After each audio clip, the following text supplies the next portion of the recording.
2007 when I started coaching.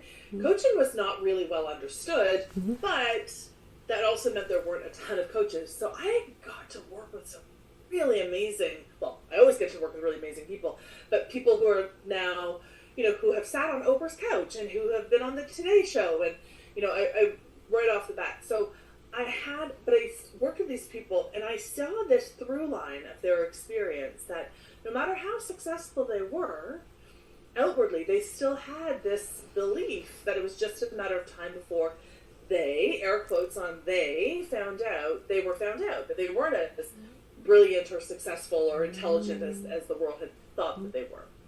So I just noticed that was really curious, and of course I recognized it in myself professionally, where I had been like, ugh, what am I doing here?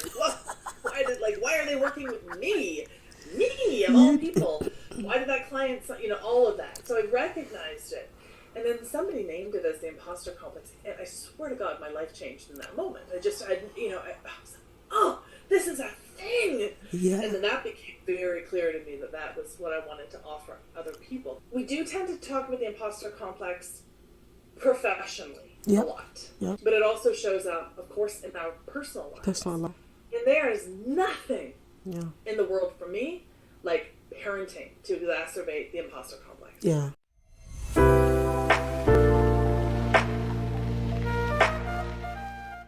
Hello, everyone. Welcome to episode 23 of the Dairy Mom podcast. My name is Diana Adair. I am the founder of the Dairy Mom. We inspire, educate, and empower mothers who may be struggling to reclaim their dreams or who may have temporarily set aside their ambitions due to the demands of motherhood. On the Dairy Mom podcast, we bring you powerful stories from audacious mothers around the world who defy societal expectations and harness their strength to juggle both roles of motherhood and the pursuit of their personal and professional ambitions successfully.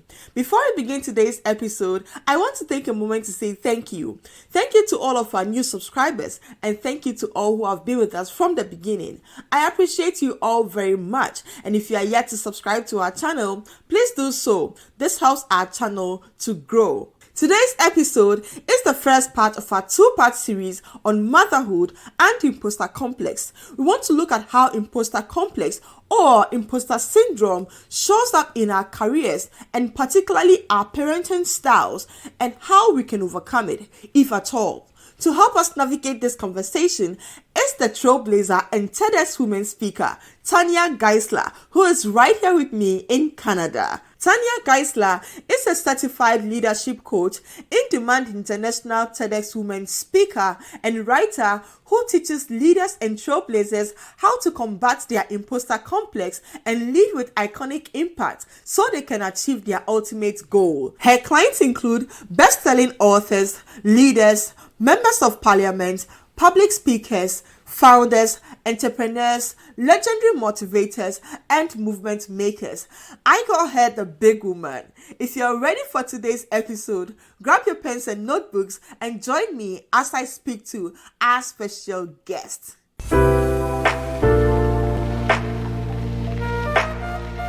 Hello, Tanya. Welcome to the Dairy Mom podcast. How are you doing today? Oh my gosh, I'm so excited to be here. I just adore you. I adore you. I adore your energy. I adore what you're up to. I'm just thrilled to be here. I feel so privileged to have you on this podcast because like I read in your bio, you are a TEDx women speaker. That's a big one. And you have spoken to many big people, like great people, leaders, MPs, like name it, actors, best-selling authors. Like you are out there making waves, with your message on imposter complex. Diana, I've spoken to, that's right. And Diana. That's right. And so, for me, in a typical African context, we will say where I come from. We'll say you are a big woman. That's how we describe, high profile women, and we give that respect to them. So I'm honored to have you here, Tanya, and I appreciate your work on Imposter Complex, moving people from IC to TC, which is Trailblazer Complex. And today we want to dive into all of that as it relates to motherhood. We want to know your experience and how we can draw some inspiration from you for mothers out there who are experiencing IC. How can we get to that top where we will now take charge of affairs? So let's dive right in. You ready? I'm so ready, because here's what I want to say. I feel like everything you're talking about is really just my work in the world is to have people believe I am a big woman. Right. I've now written that down and it's like going on my up there. I'm a big woman. Right. You can put your name underneath that so it's a direct quote. I want people to know what a big deal they are. They are. So you are a big woman. All right, Tanya. So before you became that big woman, we want to dive into your childhood. How was it like in terms of parenting dynamics? What did you observe? Because typically we are interested in how the parenting dynamics we experienced as children shape us into adulthood. So we want to know what your experience was like.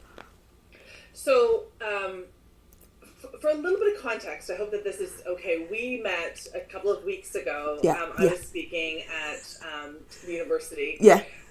University, and we were talking to a beautiful group of engineers. Yeah. And there was a conversation that was happening a little bit about how this imposter complex phenomenon can sometimes replicate the voice of our parents. Right? And this came up a couple of times where people were saying, well, I've got a really tough father. And I said, hey, sisters, me too. I had that kind of father who was, really proud of me when I brought home the 98%, but still wanted to know what happened to that other 2%. 2%. And then there was the 2%, and then there's also like, what about extra credit? So that was part of it. He was very, very strict, very exacting. I'll say that I was raised, my parents' first daughter drowned. And so my sister was next, my sister's alive, was born next. And my mother was actually pregnant with her when their first daughter drowned. And so she was born into such extraordinary grief. Yeah. Then when I came along 4 years later, it was almost like I was part of a different family in a way. They raised me. So I have the sister. We are dear, dear friends. But we were raised a little bit differently because she was so coddled and so protected. And then I came along and I looked nothing like, my blonde-haired, blue-eyed sisters. I came out, I looked like the side of the family that nobody even talks to anymore. And I'm just, I'm throwing myself off of things to get attention. And, I was just loud. And nobody quite knew what to make of me. So I had a pretty tough dad and deeply loving. Let me also say, I'm incredibly fortunate. I was born into massive, massive love. My mother, so if my dad was really tough, my mother was very emotionally generous and just poured love on me. Just love. But so much so that, she would say to me, I feel really touched by this, she would say, Tanya, you're going to set the world on fire. And she always meant that as a blessing, She always meant that as this really beautiful blessing, this there's nothing you can't do. Over the years, though, as much as I knew that was intended to be a gift, it felt like a bit of a curse. Because it's sort of like, am I doing it now? Am I doing it now? Am I doing it, right? So it was, of course, it was intended in the most beautiful way, but it definitely was more of a driver than even my dad. Where did that 2% go? It was sort of like, I just didn't want to miss out on this opportunity to, I was given gifts. I wanted to make sure that I was activating on them and not letting anybody down. So really loving childhood, really loving household, really tough, quite protective still. But I think probably the most salient thing, though, is that both of my parents have passed. And my mother passed away when I was 32. My daughter was 8 months old, so everybody here on this call, they're your parents, or on this listening, your parents, and, depending on what your relationship has been with your parents, but if you have a decent relationship with your parents, it's a really important time to have, your ancestors, your people ahead of you being able to help inform. And so my mother had passed at 8 months, when my daughter was 8 months. But after she passed away, I really got what her lifelong mantra was. And it's this, and I have a card of it. It's don't postpone joy. And that was how my mother lived. And so as generous and loving as she was, yes, she also really took time to appreciate that cup of coffee, Yeah. Diana, in my first career, I was in advertising, and I used to get calls. I might be in a client pitch. I was in advertising, so I'd work with, big brands or whatever. And I'd be doing this big pitch, and my receptionist, Rita, would say, Tanya, I've got your mother on line 1. And, she would interrupt, because my mother was allowed to interrupt my meeting. And I would say, okay, Mom, because she had been ill. Okay. She'd say, okay, what is it? And my mom would call, and she'd say, Tanya, I saw the most beautiful butterfly, and it just made me think of you. We're talking about multi-million-dollar deals, and my mother wants to tell me about a butterfly. Okay. So that is how I grew up. I'm sorry, I had to laugh this. Yeah. Amazing butterfly. Okay. Oh my gosh. It's okay. The meetings went on. It's fine. We got the business or we didn't get the business, but that's life, right? Joy. Oh my gosh. And that alone just brought this joy into my heart. She's smiling. She's so thrilled to know that. She's so happy. So yeah. So that's how I was. That's how I was raised. Incredibly. Wow, Tanya, you have a very beautiful childhood story, and may your mother's gentle soul rest in peace. And I like how you have written it down, and then you have, and to just wow you, I have your cards here. The cards you shared at the workshop, I brought a chunk home. This one says your calling made no mistake when it chose you. What? That is so true. Your calling made no mistake when it chose you. I have so many of them here. No mistake. Those are beautiful quotes. Yeah. So that's a reminder to go after your dreams, to go after what you're meant for. And I like that your mother kept pouring into you love, and she kept saying you are going to set the world on fire in a positive way. And here you are, you take up stage, and your whole you are a whole different energy. Okay, wow, that's beautiful. And that's a reminder for us as parents to be mindful of the words we speak to our children, because it goes a long way, to how to determine what happens. My mother used to tell me something, and it manifested right when I also became an adult. So I can really relate with that. Tanya, let's jump into your career. So from childhood, you've become an adult, a big woman. At some point when you were speaking, you said you had a career. Your initial career was in advertising, and then now you are a coach, and so now you are an entrepreneur. And let me put it that way. And a mother, because you mentioned you had your daughter, at 32. When motherhood came into the picture. I'm not sure at that point if you were working in advertising.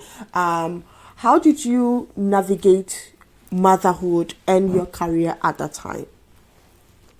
Not very well. That's the honest to goodness truth. Not very well, because I was in advertising, and advertising, as it happens, apparently advertising and police work are almost at the top of the list in terms of divorce rates. Ooh. Because of the pressure they put on your family or whatever that is. And so it wasn't great. It really wasn't great. I really was struggling with any semblance of balance. And then a couple of things happened where I found myself really sort of like having to discern between family time and I really wasn't feeling super aligned with the work that I was doing. And like I said, my mother passed. So we were in Canada, so we have that, I had a year-long maternity leave. Yeah. So when I kept thinking about going back to work, it really wasn't the work of my soul. It wasn't my calling, right? Yeah. It wasn't my calling. And I knew that. I just didn't know what else there was. So I went through a bit of a process. But I'm telling you, it was my mother's Don't Postpone Joy that really influenced my decision to go on my own. Because I knew, life is short. And once I got a sense that if I was actually going to set the world on fire, if I was actually not going to postpone joy, I owed it to myself to figure out what that was going to bring me joy. And it turned out that it was coaching. Okay. It didn't surprise me that it was speaking, but I didn't know about coaching. So there was a whole kind of process there that brought me to coaching. But I knew that there's a way in which also even being a mother helped me make that decision. Because if I'm, so there's my mother and then there's my daughter, and they're both these influences. Yeah. If I don't want to postpone joy, and I want to model something for my daughter, what I want to model for her is, I can figure this out. I can make this work. I want to be devoted to amplifying joy for myself and for other people. Yeah. And I didn't want to show her that life was only about, sticking with a career because you have to stick with a career because that's what you started doing, even though your soul is begging you to not. Yeah. So I knew that I was going to have to work really hard as an entrepreneur, but at least I would be working hard in the direction of my purpose, my calling, and what mattered. Now, that presented its own challenges, right? Yeah. When you're starting a business, it's where's the money coming from? Like a lot, you're working a lot more. There's a real myth about being an entrepreneur and having so much more freedom. No, not really, not necessarily, unless you have extraordinary boundaries, which I didn't have back then, and I do now. So anybody who's starting out, I would say, we got to probably talk about your boundaries, because it's going to be so easy to allow your whole life to be consumed with your work. Yes, so being an entrepreneur, developing good boundaries. So, that's definitely something that if I were doing it again, I would have had different kinds of boundaries. And, you don't know until you're there. Yeah. But if you see this painting here. Yeah. It's not a painting. It's actually my daughter's crayons. Oh, her crowns? Crayons. Crayons. Okay. So for parents here, you know that you don't go anywhere, you don't go to any restaurant without that little bag of crayons that you take absolutely everywhere with you so that they can draw, they can whatever it is, right? So they can just draw and be a little quiet while you have to go to the library, you have to go to wherever it is you're going to dinner. And so we had this little bag of crayons, and I just couldn't bring myself to get rid of it. So around what she was, I can't remember what age I was, maybe 7. So I took a big canvas and I put the crayons and I used a hairdryer, and she helped me, and that's how we created that art. Was that fun? Oh my gosh! But I wanted it there specifically so that every time I'm having a conversation like this out of the corner of my eye, I am reminded of her. Because she has been such a great boundary teacher for me. Because if I want to have the kind of life that I want to have, that means I need to make space for joy, being with her. Because what am I building this for, if not for hopefully a better world for her, hopefully a better world for all of us.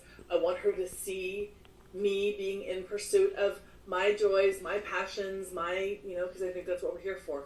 And so if I am so busy, going after the next sale or doing the next thing and not being present to her, to my life, what am I doing this for? So that serves as my touchstone, my reminder of what actually is important to me. My gosh, you touched on a very critical point. And this is where, the struggle really is when it comes to juggling the roles of motherhood and the pursuit of one's ambitions, right? Because if you go on the other side where you are going, I need to go after the next big thing, then if you don't take care, you're kind of losing touch with your children, your family, But then at the same time, if you also want to go fully on the family, then now you begin to feel like, oh, I'm not doing enough when it comes to the pursuit of my ambition. So I really like how you have put in something intentional to remind you that in as much as you're pursuing all of these things, you also have to pay attention. This is so beautiful. Oh my gosh. It's so beautiful. Wow. Tanya, thank you for sharing that. I want to jump straight into your TEDx Women Talk back in 2012. So you stood on this big stage, and that was when you actually put out that message on Imposter Complex. I've listened to it over and over and over again, and I can't seem to have enough of it. I like certain things that you really touched on. There was one that you mentioned, that our imposter complex can have a ripple effect, right? First off, I want to know what your experience was before you jumped into, okay, let me get onto the stage to start talking about imposter complex. And then before you even got to TEDx, you had spoken at different places, right? So I want you as a life coach, right, to tell us something about imposter complex in general as relates to motherhood, right? And then maybe you can share your personal experience with us and how you managed to navigate that, from that point all the way to the point where you now take authority, where you now talk about, being a trailblazer, right? So can you share that experience with us? Oh my gosh, can I ever? Okay, so I had been, let me start back with the TEDx talk. So I was invited, so I had been doing a lot of speaking, a lot of different places. So I trained as a life coach. So I was talking about the things that, that I saw people coming up against. I was speaking a lot in a lot of different entrepreneurial groups, and I had always done speaking. Again, when I was in advertising, I was constantly doing big presentations. I loved being, on a stage. So I always knew that I wanted to do some speaking. And so I had named for a group of women that I was in a network with, because how much I think networks matter. Networks are deeply important. I had said I really, really, really want to do a TEDx talk. And as it happens, somebody who knew somebody who knew somebody who knew somebody who knew somebody was like, oh, well, as it happens, there is a TEDx coming to Vancouver Island, which is nowhere near where I live. I live in Toronto. But still. It's in Canada. I can get on a plane. I can do that. But the theme of often these TEDx talks have themes. Yeah. Not everybody knows that. So this one had a theme, and the theme was the space between what is real and what we imagine. Oh, okay. That's a big topic, and you could do almost anything with that. Yeah. And so I went back to, I've been very fortunate, and I really do want to acknowledge, I have been incredibly fortunate. I have a lot of privilege in my life. And I think that's really important. I want people listening to know that we might be in the same shared space. We're not all having the same shared experience. Mm-hmm. My beautiful childhood story is not everybody else's. Yeah. I know how much harder my life would have been had I not had that kind of, love and support and attention from my parents. I am in a marriage, and so, I have a partner. So that, of course, made that jump easier for me to go into entrepreneur, right? So I think we need to acknowledge our privilege. I'm a white neurotypical woman. So I'm welcome in a lot of space, right? So I think it's just important to acknowledge that. So I was very fortunate that somebody made those connections. I didn't have to go fighting to get my spot on the TEDx stage. I was out. So that's true. So I don't want to oversimplify the process. Does that make sense? Yeah, makes sense, Okay. So the theme was the space in between what is real and what is imagined. And again, I had been pretty fortunate. I had started coaching when, this is 2007 when I started coaching. Coaching was not really well understood, but that also meant there weren't a ton of coaches. So I got to work with some really amazing, well, I always get to work with really amazing people, but people who are now, who have sat on Oprah's couch and who have been on the Today Show. And, I right off the bat. So I worked with these people, and I saw this through line of their experience that no matter how successful they were, outwardly, they still had this belief that it was just a matter of time before they, air quotes on they, they were found out, that they weren't as brilliant or successful or intelligent as the world had thought that they were. So I just noticed that was really curious, and of course I recognized it in myself professionally, where I had been like, ugh, what am I doing here? Why are they working with me? Me, of all people. Why did that client, all of that. So I recognized it. And then somebody named it as the Imposter Complex, and I swear to God, my life changed in that moment. I was like, oh, this is a thing! Yeah. And then that became very clear to me that was what I wanted to offer other people, this relief that not only is it a thing, it has a name, there's a way to overcome it. Every single person that I admired also had experienced it. It was just such, it was like the angels saying, So I wanted to, but when I was invited to do this TEDx talk, the space in between what is real and what is imagined, I thought, well, I'll talk about the inner critics, right? The inner critics paint this picture and stuff. It's too big. So I wanted to just come up with one particular perspective. And that's when I really landed the plane on the imposter complex and wanting to understand the research that had been done, but serve it up from my experience. I'm not a researcher. I'm not a clinical psychologist, but I have had my own experience, and I've had the experience of these clients that I've worked with, and every single person at the beginning of the call, you said I've worked with big women, right? I've worked with big people, and I work with you, who's also a big woman, and this is what we want to do. We want to continue to separate ourselves from other people. Anyway, so that is the reason I chose this piece to really talk about it and to amplify. And again, that was, like you said, it was 2012. It's 13 years ago.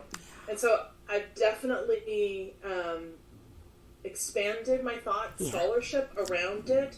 I think that it's a pretty classic TEDx talk. I believe a lot of what I said back then.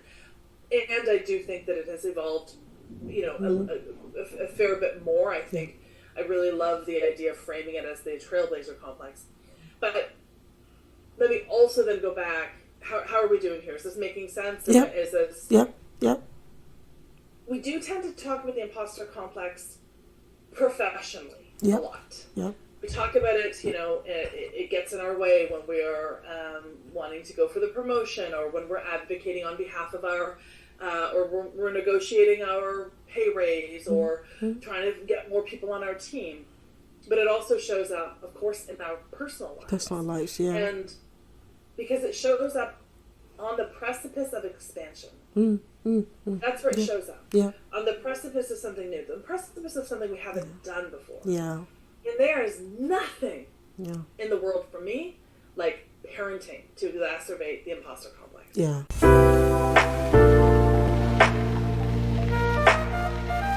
Wow.